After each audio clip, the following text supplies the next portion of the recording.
خودکش حملہ، ہاں جی، ان کی جو تائید یا اس کی تردید، میں تو تردید ہی کرتا ہوں. مسئلہ نمبر 28 ہے میرا. میں تو خودکش حملے مسلمانوں کے خلاف ہوں یا مسلمانوں کے کافروں کے خلاف ہوں، یہ دونوں کو حرام سمجھتا ہوں. ایون کوئی عورت اپنی عزت بچانے کے لیے بھی خودکشی کرے گی تو وہ بھی حرام کی مرتکب ہوگی. یہ بالکل یعنی زندگی سے بڑی کوئی نعمت نہیں ہے کہ ایک عورت کہتی ہے کہ جی میں اپنی عزت بچانے کے لیے جان اپنی نکال لوں. یہ بات غلط ہے.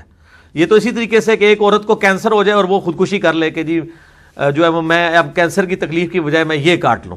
یہ بات غلط ہے. یہ صرف جذباتی ڈاکٹرائن ہے. اسلام میں اس کی کوئی اہمیت نہیں ہے. تدبر القرآن کی علمی حیثیت، یہ امین احسن اصلاحی صاحب کا ہے جی. بہت علمی کوشش ہے اور غامدی صاحب کے استاد بھی ہیں، ڈاکٹر سرار صاحب کے بھی استاد ہیں. تدبر القرآن امین احسن اصلاحی صاحب کا اور تفہیم القرآن مولانا مودودی کی، یہ کمبائنڈ فارم نے اگر کسی نے ایک جگہ دیکھنی ہے تو وہ بیان القرآن ڈاکٹر سرار صاحب کا سن لے. یعنی قرآن حکیم کا تانا بانا اور اس کا جو ربط ہے نا وہ سمجھا دیا ان لوگوں نے.